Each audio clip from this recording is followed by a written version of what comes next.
Hey guys, so this is the second set of nails I did for the scratch boards. This is for my mummy Tracy. This is the dress she will be wearing, and these are the nails I created to go with it.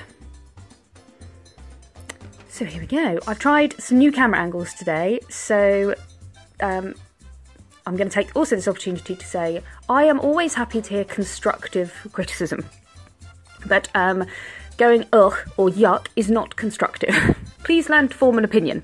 I'm now just deleting any comment I considered to be rude or inappropriate. If you have something constructive to say or a question to ask, please do. But if you're just going to be rude, I'm just going to delete your comment.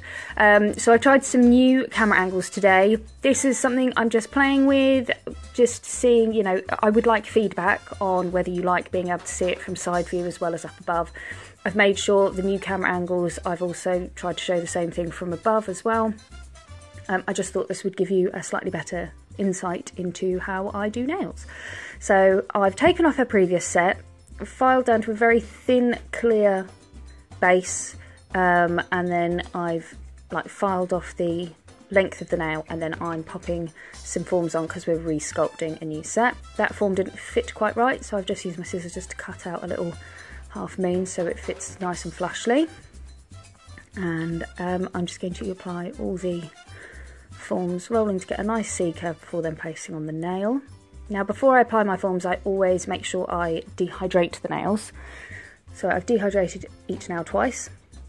Now the forms are on, I'm just going to do 2 little slits either side, because what that does, it just makes the form fit that a little closer. So you've got that little more of a C curve, so the fleshy side of the nails of the fingers isn't pushing the form out to make the nails wider than they need to be.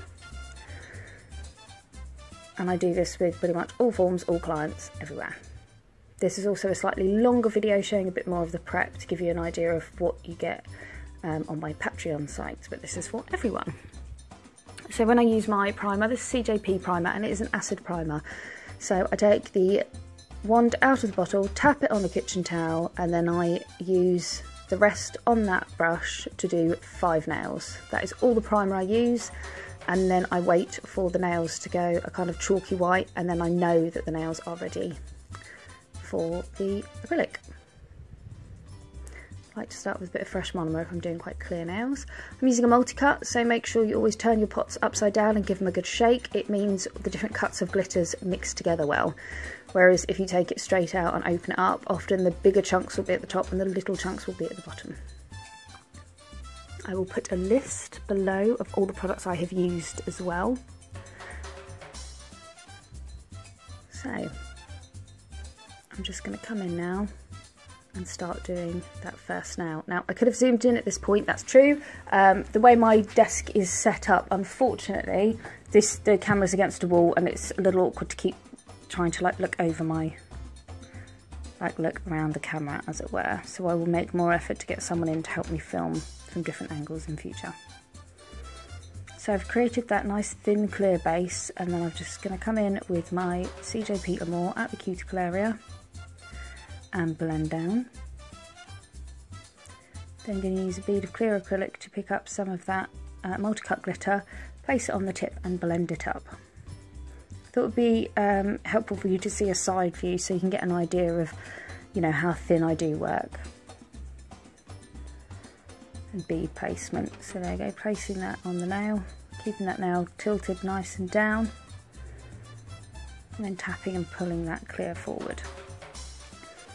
The next nail is a bit clearer to see. I didn't realise how badly the other fingers were in the way. Again, something new, so bear with me, guys.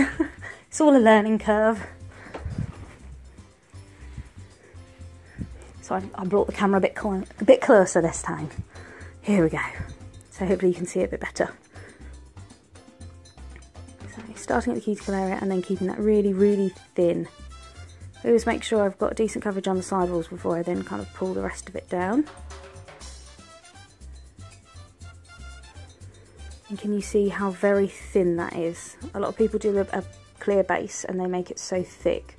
You need to make it as thin as possible. So placing that Amor on, And then blending down. Obviously I have to keep tilting the finger down, which is why it keeps getting a bit out of shot. And I'm going to come in with just the crystal multi-cut. And then use my wet brush to pick up a few of those graphite holographic flowers. Just placing them randomly over the nail, and then a few bits of the White Clouds Pearl glitter as well, just to run through.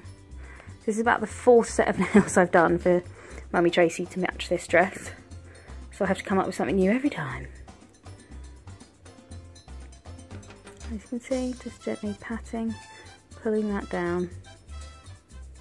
Always working. A lot of people, when they're pulling down, they focus on one area, always moving from side to side, putting it all down evenly. Popping that pinching tool on that first nail. Now we're going to switch up and come back to above. So how you're used to seeing me. Again, I do really want some feedback on how you found the angles and anything you'd like to see done a bit differently, or what you liked. You can put that out there too.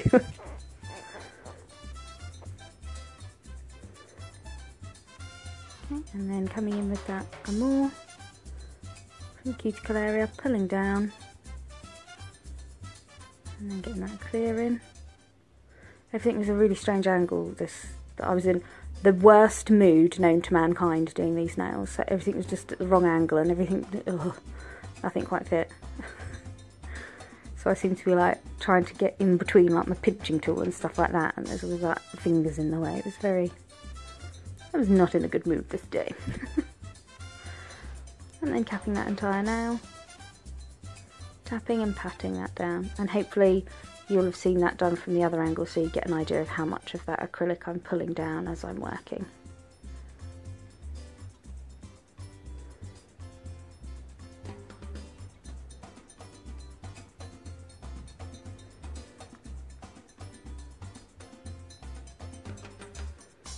And here we go, let that clear.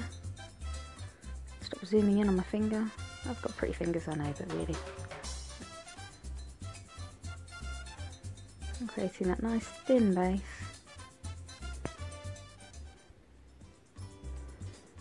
And a little bit of Amor.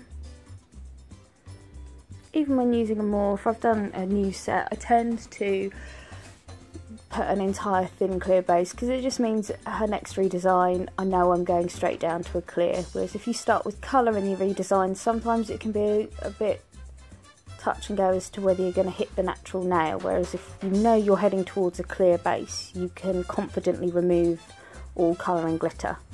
Whereas if you've started and you've gone straight in with your colour, if your lady comes for a redesign in 2 to 3 weeks and you need to file it off, you don't always know how far to file down, and you'll always have to leave a bit of that colour. So if they wanted to go from like a bright red or black to like nice nude set, you might struggle to then cover that little bit of a dark colour left behind. So taking away my forms nice and gently, squeezing together and pulling down away from the nail, and coming in just tidying up those 2 side walls, and then that free edge, creating that nice shape. And gently round that cuticle area, and the bulk of the nail. This nail, for some reason, I'd done a little too long, I'd done it a little bulky, and as I was filing it, I did it a little, I struggled to shape this one. Again, I was in such a horrible mood doing these nails. I was getting a little bit stressed, getting towards the scratch awards, and they're tomorrow, so I'm a little calmer now. I've actually done my nails and Tracy's and my cousin's, but I'm still, didn't realise it would be so stressful going out for cocktails. First world problems and all that. Okay, so I'm just doing a side view now of me filing that other nail.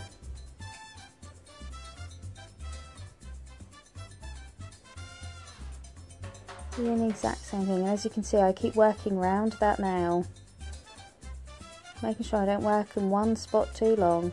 Just keep working that nail as a whole.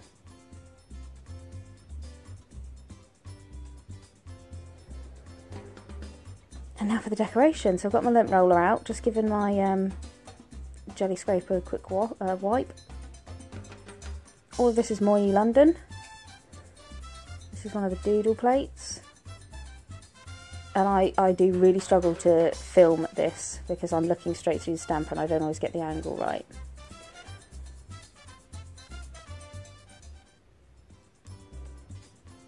Oh, when you've gone upside down. And I'm going to be a terrible human being and I'm going to leave it because I've been editing videos for 4 hours now and I've had enough. So there's just a bit upside down. And sorry, you couldn't really see that in shot anyway. Trying to do a side view there. Look, I'm trying to get clever and I've failed. Don't worry, we're going to flip back to normal view in a minute, I think. I hope.